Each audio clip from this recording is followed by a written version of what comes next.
Uma das maneiras de destruir um país é abrir mão de suas riquezas.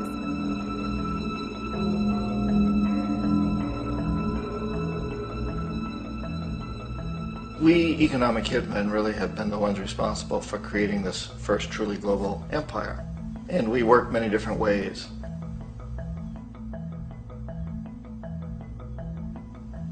But perhaps the most common is that we will identify a country that has resources our corporations covet, like oil, and then arrange a huge loan to that country from the World Bank or one of its sister organizations.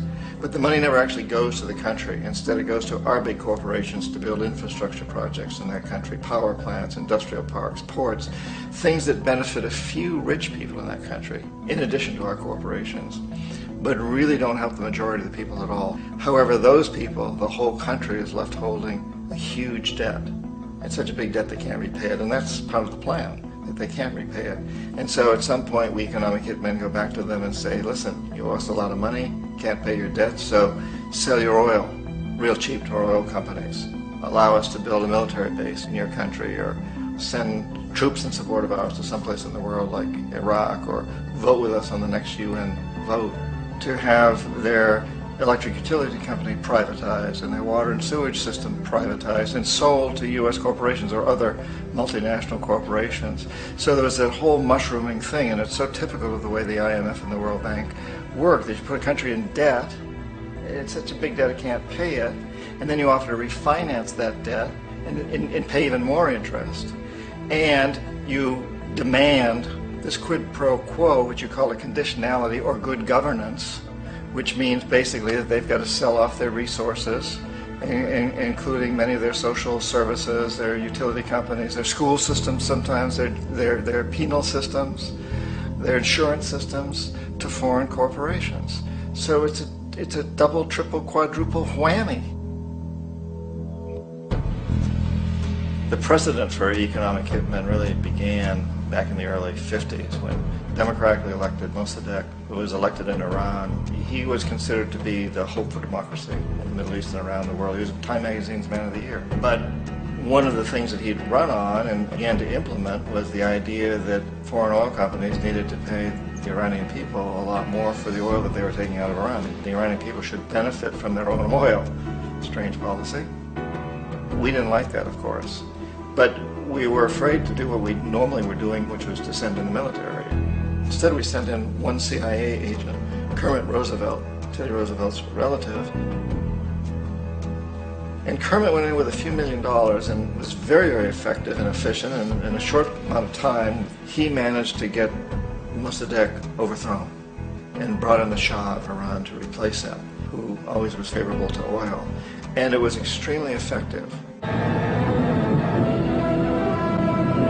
Bombs overflow Tehran. Army officers shout that Mossadegh has surrendered and his regime as virtual dictator of Iran is ended. Pictures of the Shah are paraded through the streets as sentiment reverses. The Shah is welcomed home. So back here in the United States, in Washington, people looked around and said, wow, that was easy and cheap. So this established a whole new way of manipulating countries, of creating empire. The only problem with Roosevelt was that he was a card-carrying CIA agent, and had he been caught, the ramifications could have been pretty serious. So very quickly at that point, the decision was made to use private consultants to channel the money through the World Bank or the IMF or one of the other such agencies, to bring in people like me who worked for private companies, so that if we got caught, there would be no governmental ramifications.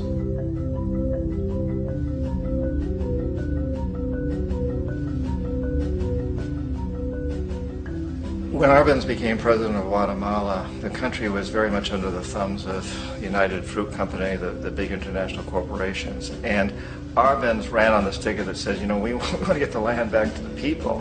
And once he took power, he was implementing policies that would do exactly that, give land rights back to the people. United Fruit didn't like that very much. And so they hired a public relations firm, launched a huge campaign in the United States to convince the United States people, the citizens of the United States, and the press of the United States, and the Congress of the United States, that Arbenz was a Soviet puppet, and that if we allowed him to stay in power, the Soviets would have a foothold in this hemisphere, and that at that point in time was a huge fear on everybody's mind, the Red Terror, the Communist Terror. And so, to make a long story short, out of this public relations campaign came a commitment on the part of the CIA and the military to take this man out. And in fact, we did. We sent in planes, we sent in soldiers, we sent in jackals, we sent everything in to take him out, and did take him out. And as soon as he was removed from office, the new guy that took over after him basically reinstated everything to the big international corporations, including United Fruit.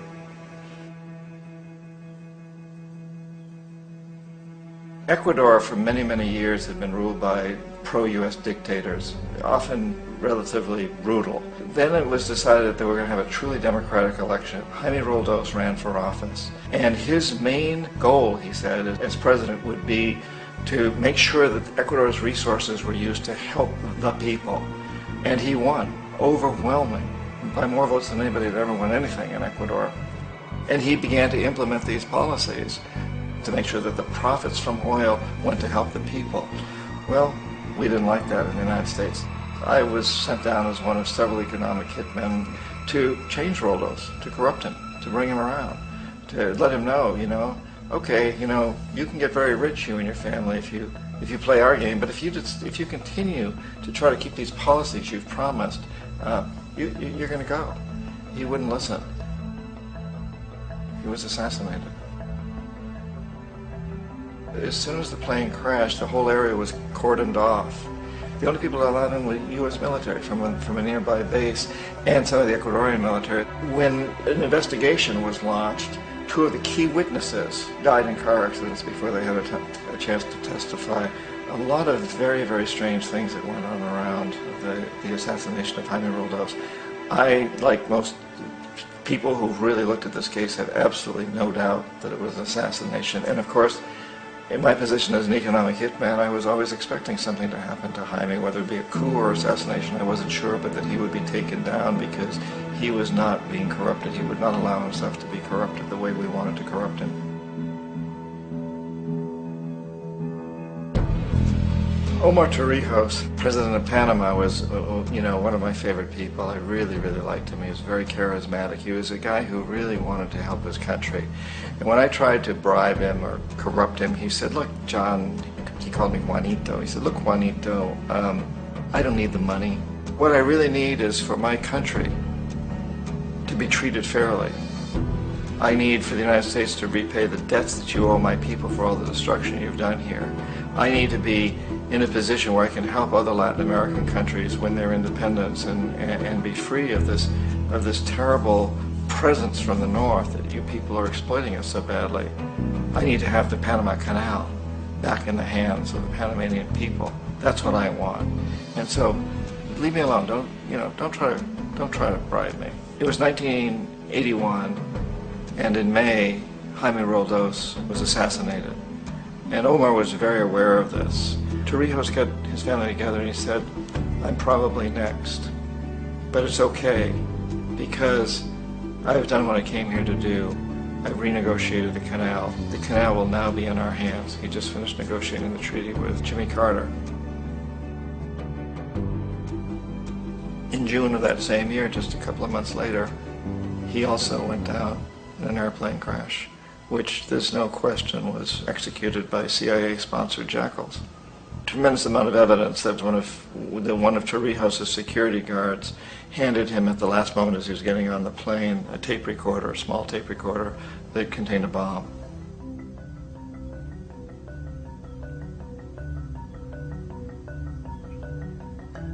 It is interesting to me how this system has continued pretty much the same way for years and years and years, except the economic hitmen have got better and better and better.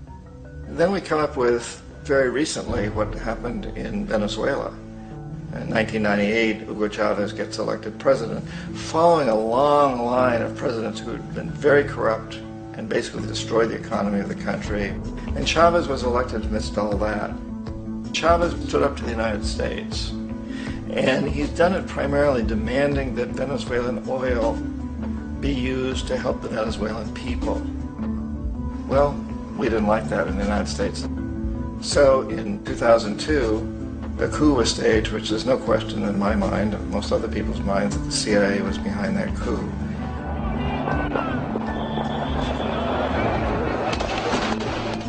The way that that coup was fomented was very reflective of what Kermit Roosevelt had done in Iran, of paying people to go out into the streets, to riot, to protest, to say this Chavez is very unpopular. You know, if you can get a few thousand people to do that, television can make it look like it's the whole country, and things start to mushroom. Except in the case of Chavez, he was smart enough, and the people were so strongly behind him that they overcame it, which was a phenomenal moment in the history of Latin America.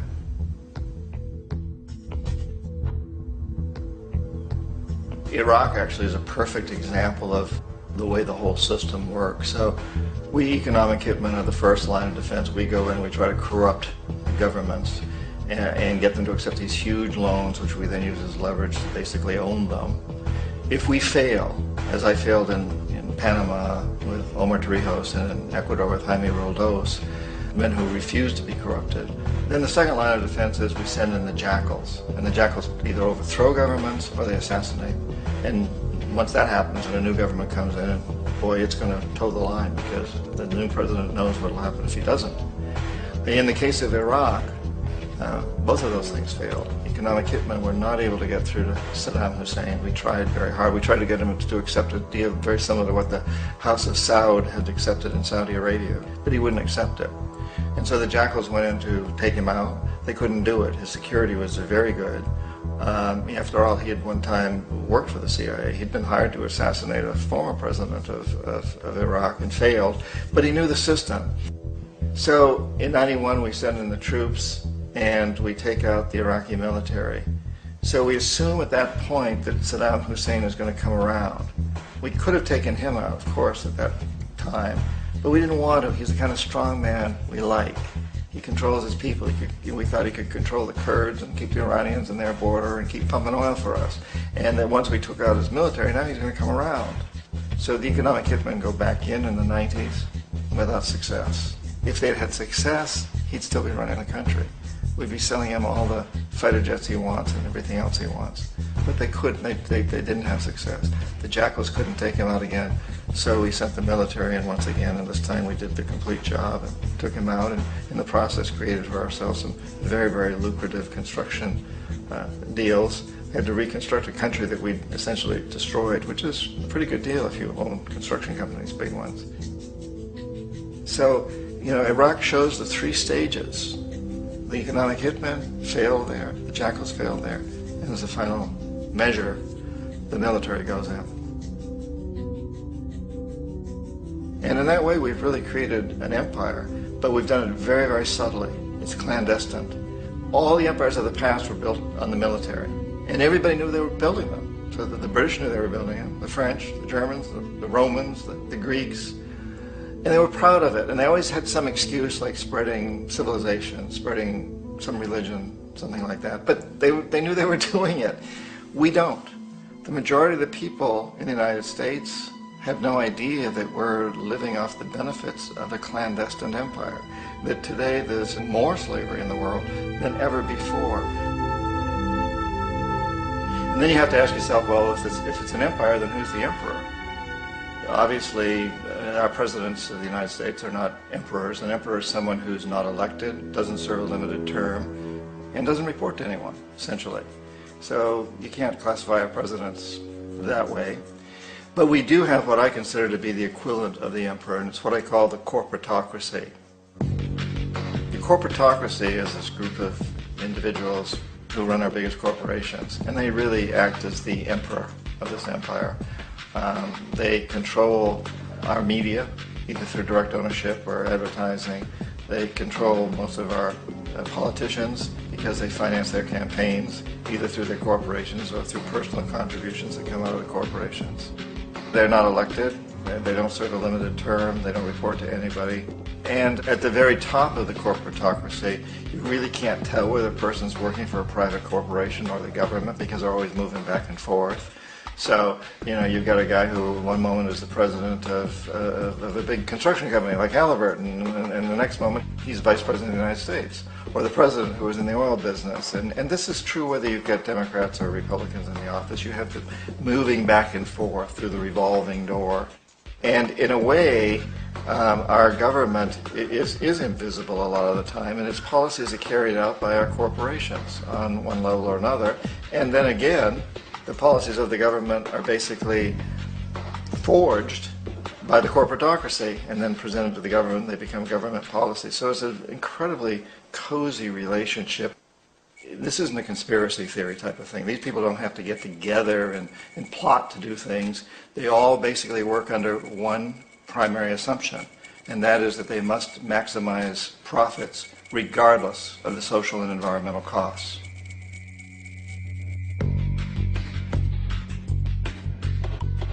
This process of manipulation by the corporatocracy through the use of debt, bribery, and political overthrow is called globalization.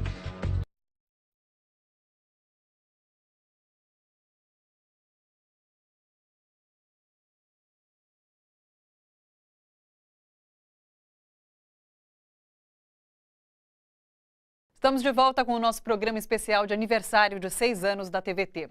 Uma das maneiras de destruir um país é abrir mão de suas riquezas. O Brasil está prestes a fazer isso com o pré-sal. A ideia é desmontar a Petrobras, uma das maiores petroleiras do planeta. Sob ataque estão o futuro da educação e da saúde. E mais do que isso, a soberania nacional. Perdas provocadas pelo escândalo de corrupção. A compra superfaturada da refinaria americana. Ainda falando do Lava Jato, do esquema de pagamento de propina por dinheiro desviado da Petrobras. Não se assina contrato sem ler. Os eleitorais em 2010. Enquanto a mídia tradicional ataca a Petrobras dia e noite, desde o início da Operação Lava Jato, essa investigação levou a empresa de auditoria externa PricewaterhouseCoopers a não validar as contas da Petrobras. Nós, da TVT, acreditamos na Petrobras. E sabe por quê? Porque por trás desta campanha difamatória e cruel, há grupos estrangeiros associados a políticos brasileiros que querem vender barato nosso sonho de liberdade. Os exploradores não estão nem aí. Nós sim. O que vai acontecer, caso a empresa seja desmontada, é que não teremos mais dinheiro para melhorar nossa educação nem a nossa saúde. Quem vai sair perdendo é quem mais precisa. Não é uma empresa que esteja quebrada, nem é um antro de corrupção. A Petrobras, ao contrário, é uma empresa eficiente, a empresa é uma empresa que está crescendo a produção, agora em junho, no segundo semestre cresceu 8% em relação ao primeiro trimestre de produção. A Petrobras está produzindo, cresceu de janeiro para cá de petróleo de 2 milhões de barris para 2 milhões e 200 mil barris, o que é 10% de crescimento em 6 meses, é um extraordinário crescimento nas empresas de petróleo. E ela tem todas as condições de, superando a crise financeira de curto prazo, deslanchar.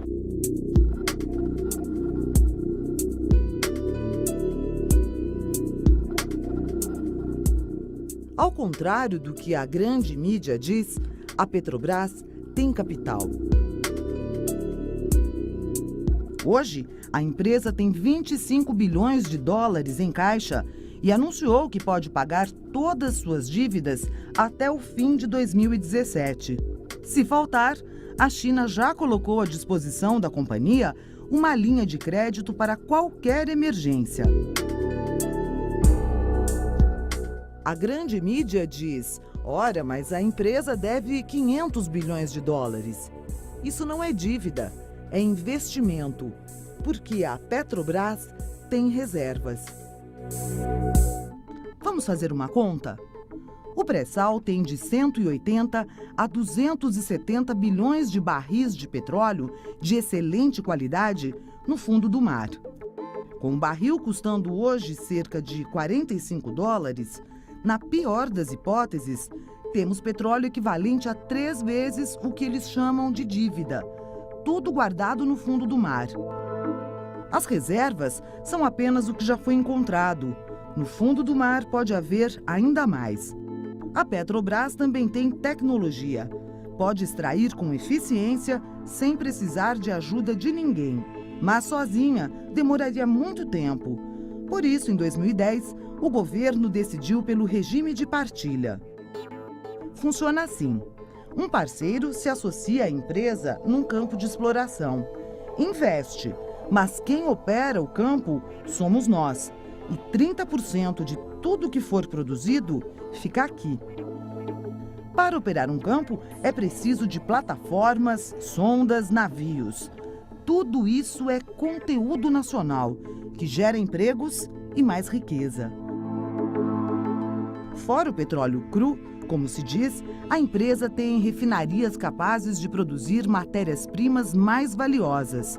E há também gás natural do petróleo, que vira fertilizante.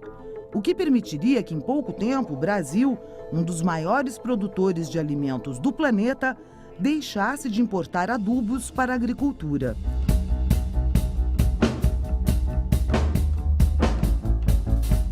Outra vantagem: o Brasil tem mercado consumidor.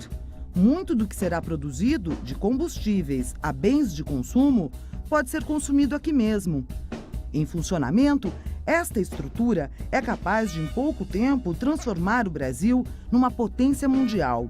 Buscar petróleo no fundo do mar foi um plano audacioso do engenheiro Guilherme Estrela e sua equipe. A diretoria era contra e ele bancou. Ele disse que era necessário arriscar.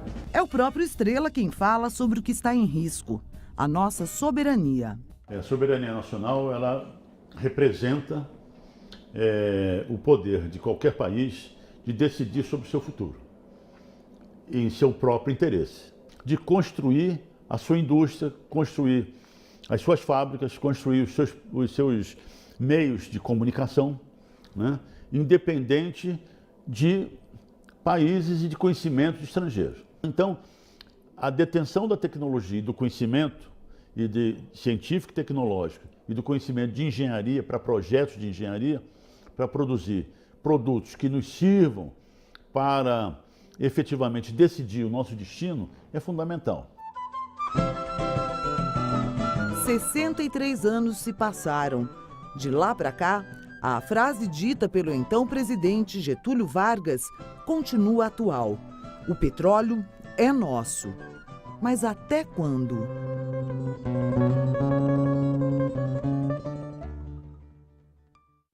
E para falar dos riscos que corremos ao abrir mão do pré-sal, nós convidamos o Gustavo Marsaioli, que é da Federação Única dos Petroleiros. Boa noite, Gustavo. Seja bem-vindo. Boa noite. Gustavo, explica para a gente de que forma que é possível convencer as pessoas de que a Petrobras é um patrimônio brasileiro. Eu acho que, de uma certa forma, uma boa parte da população, talvez não com tantos subsídios, mas já tem essa concepção. Uma pesquisa da Datafolha recentemente apresenta que a maioria, né, da população é contra a venda de patrimônio público, e entre essas empresas está a Petrobras e o pré-sal. Então, existe esse senso, mas muitas vezes ele está pouco embasado, não tem muitos elementos, né, para conseguir embasar essa posição. Uma das coisas que a gente pode citar, por exemplo, como um exemplo, no momento recente, então uma das subsidiárias que está sendo ameaçada de venda é a Liquigás. A Liquigás é uma empresa que a maioria das donas de casa, da população conhece, né, quando vai comprar o seu gás de cozinha.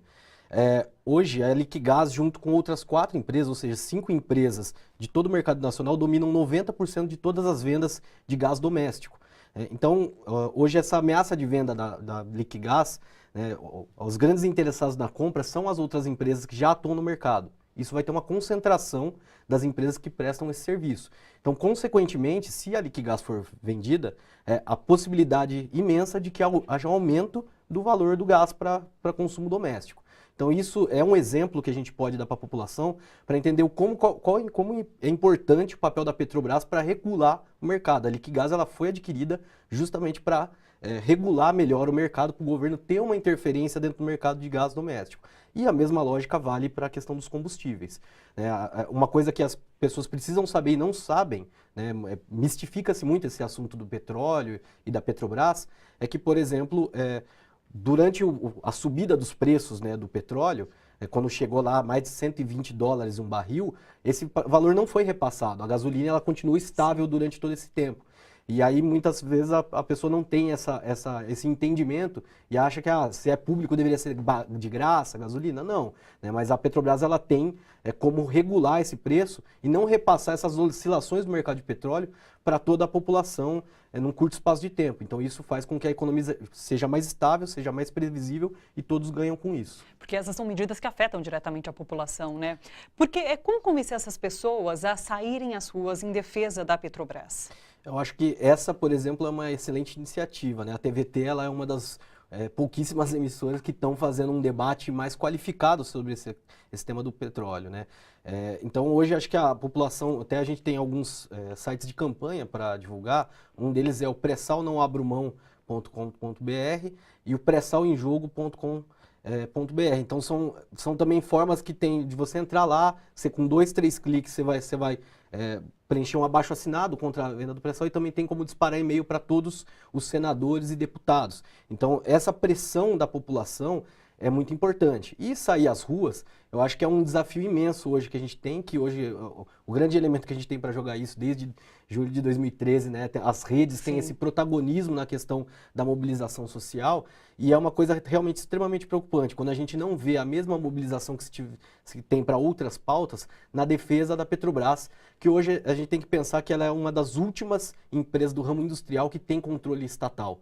Então, passado isso, a Petrobras, o destino dela, se tudo se der como esse pessoal está planejando, ela vai se tornar uma nova Vale do Rio Doce, que a gente tem aí o desastre da Samarco para comprovar como é ineficiente o setor privado nas questões estratégicas do país. A gente comentou também sobre os riscos à saúde e à educação. Você acha que as pessoas entendem esses riscos?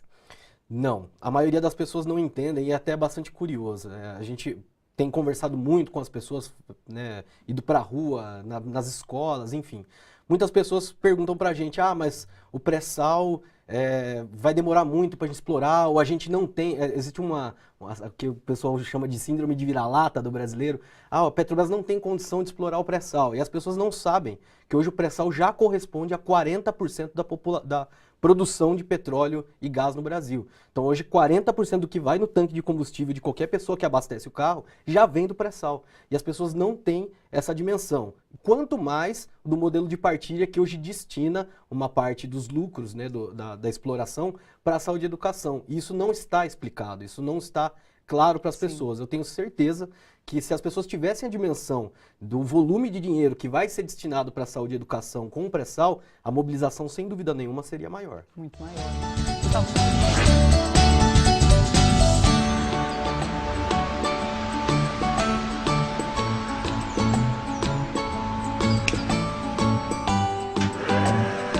As reservas do pré-sal estão estimadas em 10 trilhões de dólares.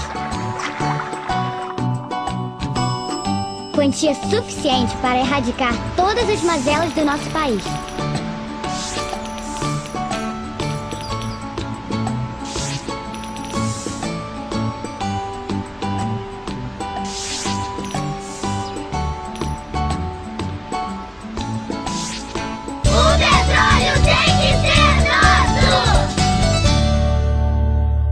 Vamos agora assistir ao documentário produzido pela Associação de Engenheiros da Petrobras, contestando os principais argumentos daqueles que defendem a alteração do marco regulatório do pré-sal.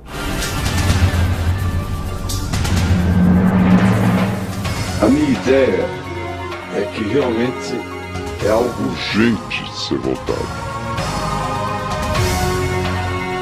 E esta questão da obrigatoriedade do pré-sal... A crise na Petrobras é estrutural e extremamente grave. A situação da empresa é extremamente grave e não é verdade que é uma crise conjuntural como outras estão acontecendo no mundo, em função da queda do preço do petróleo. Mentira. A crise existe, mas não é definitiva, eterna e, portanto, estrutural. Desvalorização cambial abrupta, inflação, redução da demanda interna, corrupção e suas consequências ao endividamento e ao fluxo de caixa da estatal são aspectos conjunturais. Contribuíram para a crise, mas são passageiros. A queda dos preços do petróleo, o encerramento do ciclo de liquidez monetária pelo Banco Central dos Estados Unidos e a consequente valorização do dólar. São aspectos conjunturais e internacionais que impactam toda a indústria do petróleo e não apenas a Petrobras. Os recursos fáceis de se produzir, baratos, acessíveis, com baixo dispêndio de trabalho e de capital, não estão mais disponíveis. O petróleo barato de se produzir não existe mais. Em média, cada novo barril descoberto é mais caro de se descobrir e produzir do que um barril extraído em um campo maduro e decadente. A primeira resposta da indústria do petróleo a essas restrições foi o endividamento e a prioridade às atividades de exploração e produção, E&P. São aspectos estruturais que valem para a Petrobras e para todas as companhias. Portanto, a afirmação de que a crise na Petrobras é estrutural e extremamente grave, além de falsa, é oportunista. A relação entre a dívida e a produção de petróleo da Petrobras é de 4 a 6 vezes maior em comparação com outras grandes petroleiras. A dívida da Petrobras em barris de óleo equivalente, em reais, é aproximadamente 6 vezes a média das outras grandes empresas petroleiras no mundo. Manipulação. A dívida existe para investir e transformar as reservas em produção. A dívida de hoje corresponde à produção de amanhã. As outras companhias às quais se refere o senador têm dívidas menores, porque suas reservas são também menores, além de decadentes. A Petrobras é responsável pela maior descoberta das últimas 3 décadas, o pré-sal. As multinacionais são empresas que desistiram do crescimento em seus países de origem e buscam países com reservas de petróleo, além de políticos corruptos, para se apropriarem das reservas através da criação de legislação petrolífera permissiva. Suas reservas não alcançam 10% das mundiais e a produção é decadente há mais de 10 anos. A Petrobras tem dívidas porque tem reservas significativas e por isso tem futuro. A afirmação de que a relação entre a dívida e a produção de petróleo da Petrobras é de 4 a 6 vezes maior em comparação com outras grandes petroleiras é manipulação para entregar nosso petróleo às multinacionais. Refinarias mal feitas e subsídios foram responsáveis por prejuízo de 160 bilhões de reais à Petrobras. Por efeito de refinarias mal feitas e congelamento, retenção dos preços dos derivados de petróleo, o prejuízo da Petrobras foi de 160 bilhões de reais. Diversionismo, oportunismo e desvio de foco. Estamos tratando da lei da partilha na produção do pré-sal e do projeto de lei no qual o senador pretende tirar a Petrobras da operação única. A AEPET condena a prática de subsídios que imputam ao caixa da companhia o ônus de uma política pública de preços que, se adotada pelo governo federal, deve ser arcada pelo Tesouro. Estima-se prejuízo de 60 a 80 bilhões de reais com a importação de derivados mais caros em relação aos vendidos no mercado interno. A AEPET defende há anos que esses valores devem ser ressarcidos pela União ao caixa da Petrobras. Com relação às refinarias, a AEPET alertou em seus votos nas Assembleias Gerais Ordinárias e Extraordinárias da Petrobras, além de diversas cartas enviadas aos executivos, sobre desvios e práticas lesivas à companhia. Apontamos, por exemplo, os contratos de amplo escopo e a concentração do poder no topo da hierarquia corporativa como aspectos deletérios na relação entre os fornecedores de bens e serviços e a Petrobras. Condenar os desvios, recuperar os recursos, punir os responsáveis, entender as causas históricas e sistêmicas para não cair no falso moralismo e em pérfidas soluções. A AEPET, assim como o Ministério Público Federal, entende que a Petrobras foi vítima.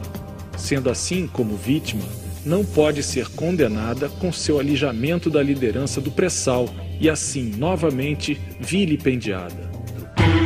Foi loucura fazer acordo com Chaves com petróleo de outra natureza para a refinaria do Nordeste, RNEST. Primeiro, a loucura de fazer um acordo com Chaves, um petróleo de outra natureza. Diversionismo. As refinarias em locais que não cabiam, Ceará e Maranhão. A Comperge precisa de mais 4 ou 5 bilhões de dólares para completar. Para mim é um mistério como é que se pode fazer uma coisa tão errada. Além do mais, refinarias em lugar onde não cabiam, como é o caso do Ceará, como é o caso do Maranhão. Enfim, uma crueldade o que foi feito com a empresa. Diversionismo.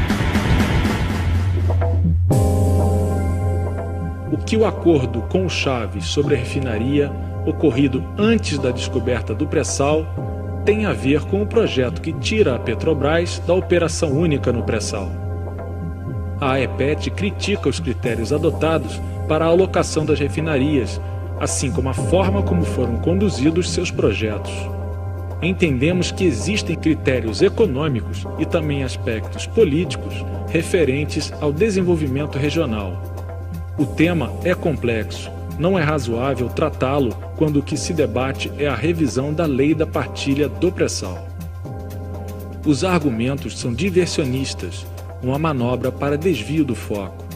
Trata-se de uma cortina de fumaça para entregar a condução dos projetos, a compra dos equipamentos, dos serviços e o petróleo do pré-sal às multinacionais.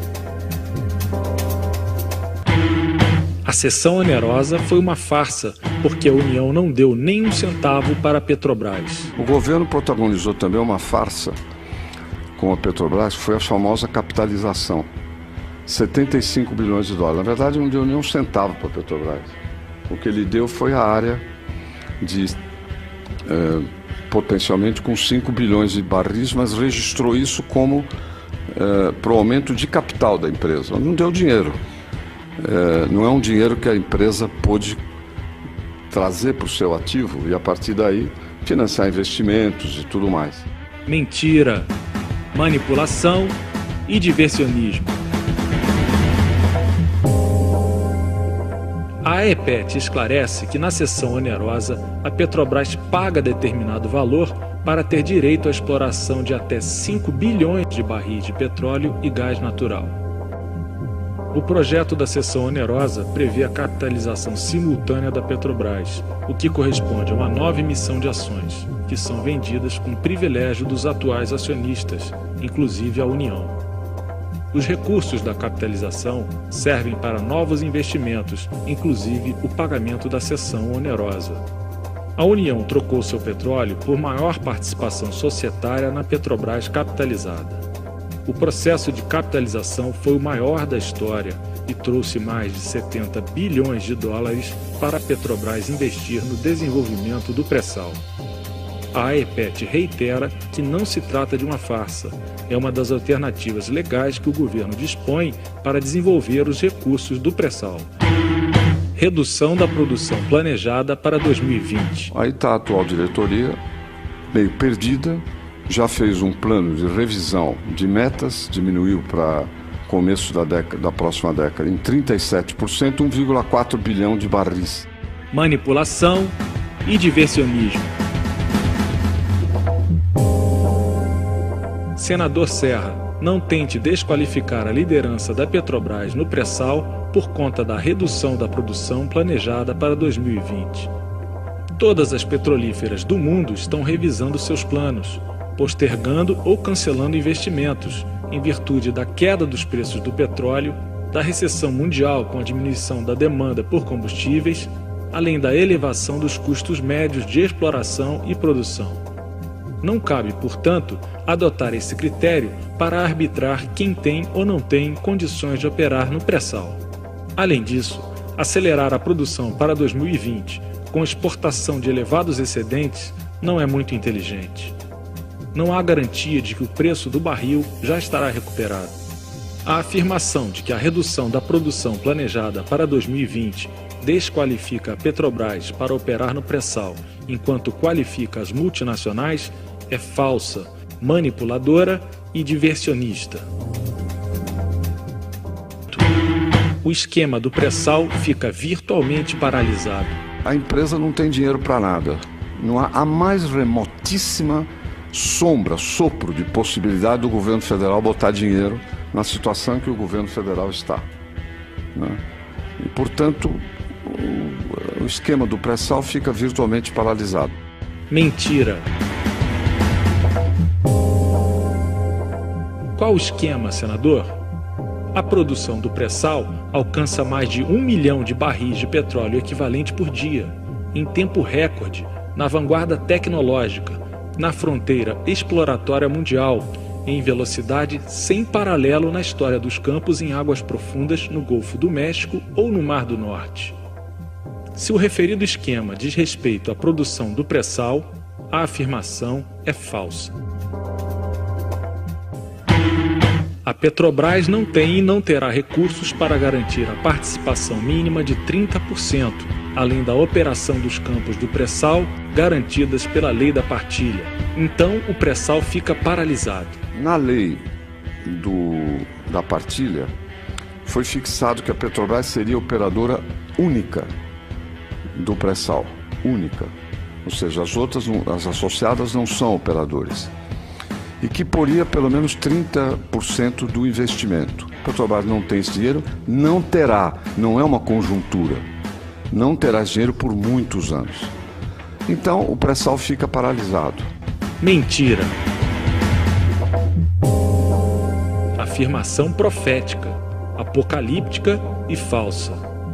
A AEPET esclarece que a Petrobras descobriu o pré-sal com seus esforços, a partir do seu conhecimento da bacia sedimentar brasileira, assumindo riscos de centenas de milhões de dólares.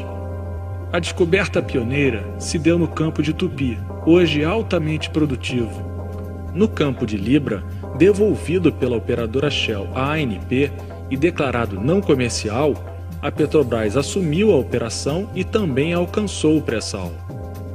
Em tempo recorde, chegamos a 1 milhão de barris por dia. A AEPET afirma, com serenidade e firmeza, que a Petrobras é capaz de liderar a produção do pré-sal e garantir nossa segurança energética, na medida do interesse e do desenvolvimento nacional. Meu primeiro objetivo com a retirada da Petrobras como operadora única do pré-sal é reativar a produção do pré-sal. Meu primeiro objetivo era reativar a produção do pré-sal, ou seja, não apenas no campo já licitado, mas que houvesse novos campos. Mentira! Reativar a produção do pré-sal, senador? A AEPET reitera que não cabe reativar a produção do pré-sal, que cresce continuamente. Os campos do pré-sal, nos 3 primeiros trimestres de 2015, tiveram uma produção média diária de 919 mil barris de petróleo e gás, o que representa 24% de todo o petróleo e gás produzido pela Petrobras.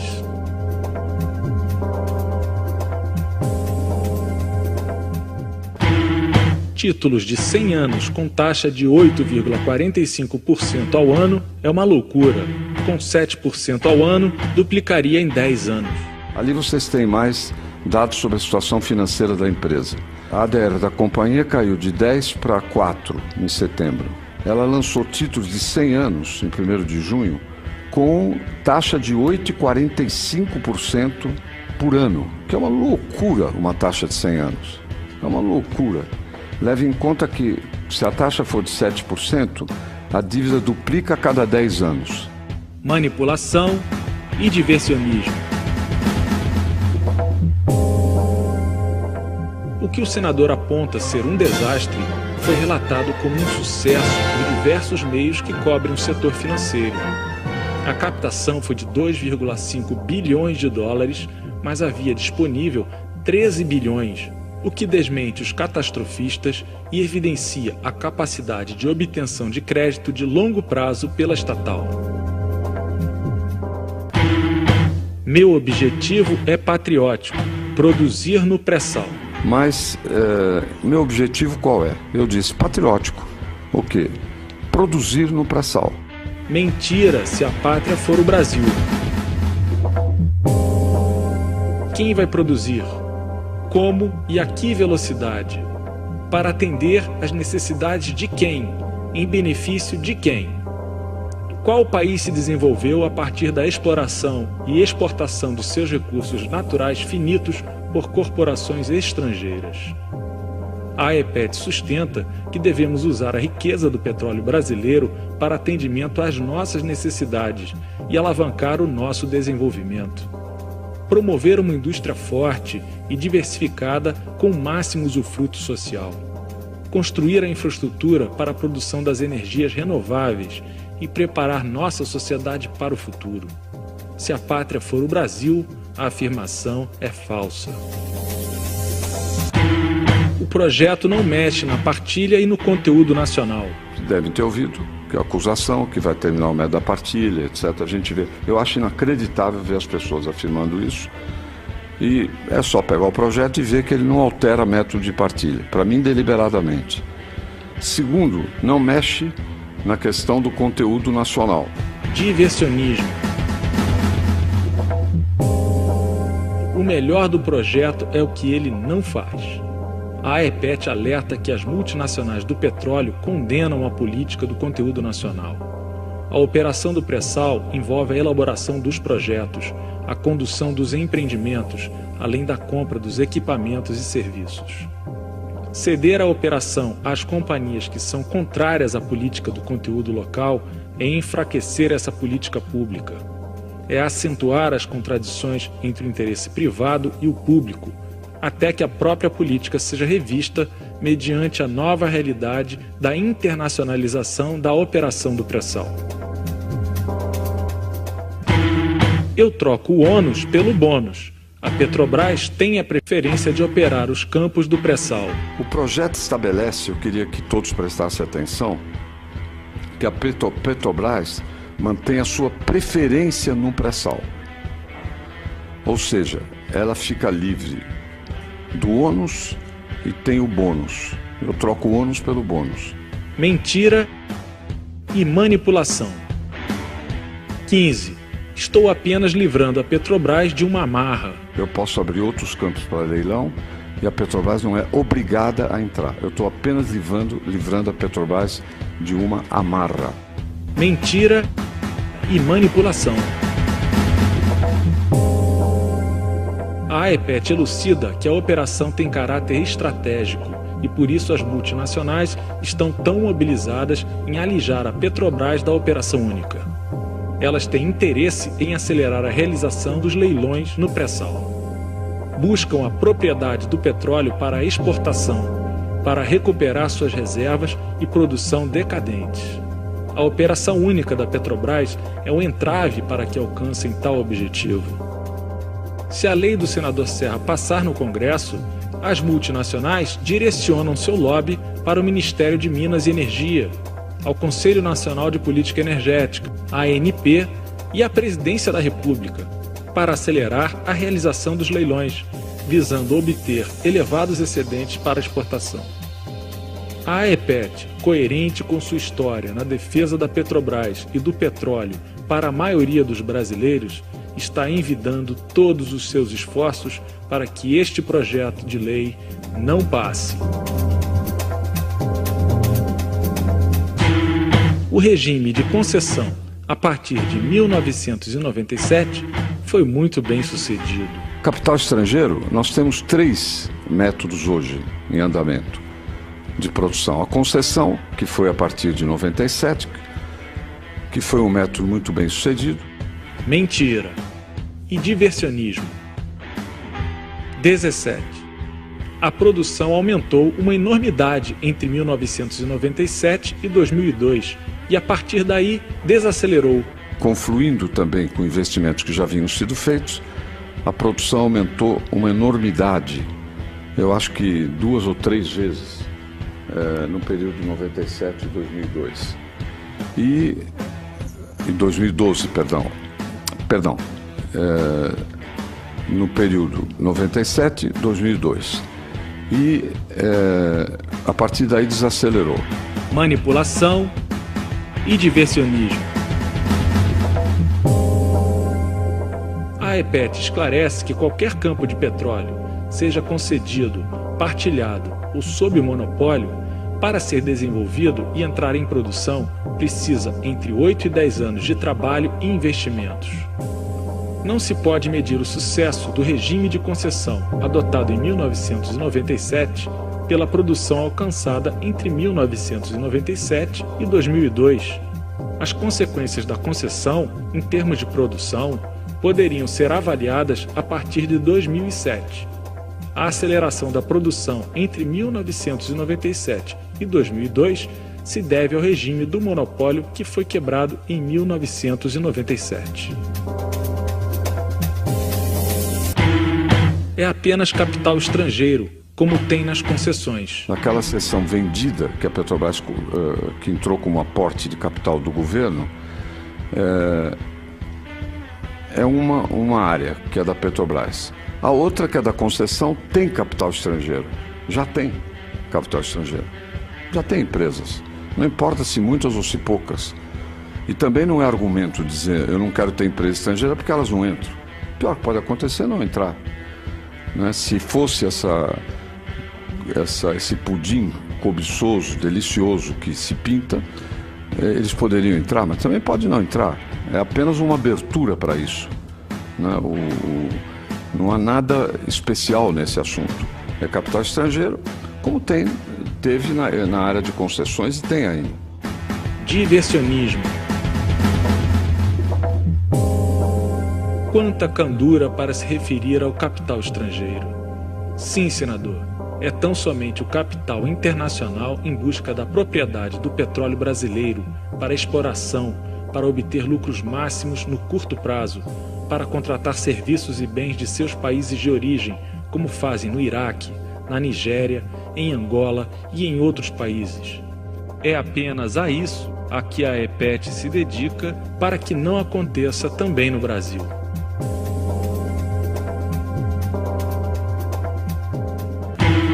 Os recursos do pré-sal para a saúde e a educação podem apenas substituir os impostos atualmente destinados a essas áreas. O dinheiro que vai do petróleo para a saúde entra na vinculação constitucional. Ele apenas substitui aquilo que deriva de impostos ou outros tributos. Diversionismo. 20. Para a saúde e educação receberem mais recursos, é preciso produzir mais no pré-sal. Meu projeto abre essa possibilidade. Quando esses recursos são arrecadados, depende do volume de produção. Se eu não produzo, eu não arrecado. Então, ser contra abrir uma possibilidade de investimentos no pré-sal é ser contra a saúde e a educação. Manipulação e diversionismo. Poderíamos indagar, mas se os recursos do pré-sal podem apenas substituir os outros, por que produzir mais no pré-sal significaria mais recursos para a educação? A EPET considera que o Estado brasileiro é refém do sistema financeiro e prioriza o serviço da dívida em detrimento de suas responsabilidades constitucionais. Existe risco de a renda petroleira ser transformada em acumulação financeira por meio do sistema da dívida. A lei da partilha não evita esse risco, muito menos o projeto do senador ou a volta ao regime das concessões. A solução seria a auditoria soberana da dívida pública, mecanismo previsto na Constituição e tema de Comissão Parlamentar de Inquérito, CPI, que identificou diversos indícios de ilegalidade e ilegitimidades, além de sinais de fraudes na formação e multiplicação do endividamento público brasileiro. O argumento de que a Petrobras produz mais barato é tolo. Agora, tem um argumento que é tolo e insignificante do ponto de vista de comparar, que diz, não, a Petrobras produz mais barato que as multis. Mentira.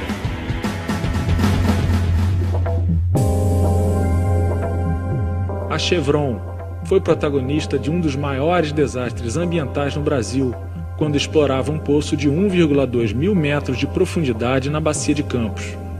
foi estimado vazamento de até 4.000 barris por dia. Houve suspeitas se a companhia americana buscava alcançar o pré-sal. Foi noticiado que a Chevron tinha sondas capazes de buscar petróleo a 7 quilômetros de profundidade, sendo que o poço em que houve o acidente era raso, de 1,2 quilômetros. As camadas de pré-sal situam-se entre 5 e 7 quilômetros. A Shell, quando operadora do campo de Libra, o devolveu à ANP, declarando que não era comercial. O mesmo campo onde, mais tarde, sob a operação da Petrobras, foi alcançada a camada do pré-sal. Os fatos evidenciam que a Petrobras explora e produz mais barato, mais seguro e melhor.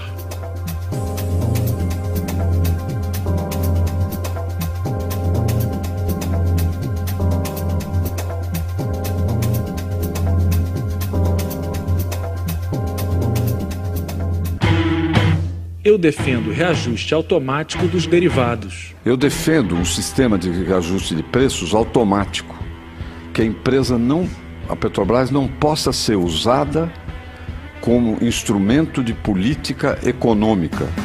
Diversionismo. A AEPET entende que a política dos preços dos combustíveis deve ser tratada em conjunto com as políticas energética e econômica. Trata-se de arbitrar a distribuição do excedente petroleiro entre os consumidores e outros agentes da economia. Em suma, entendemos que a política de preços não deve prejudicar o caixa da Petrobras, mas iniciativas podem ser tratadas no rol das políticas públicas do governo. O tema foge ao objeto do debate. Que o senador Serra não fala, mas a AEPET destaca.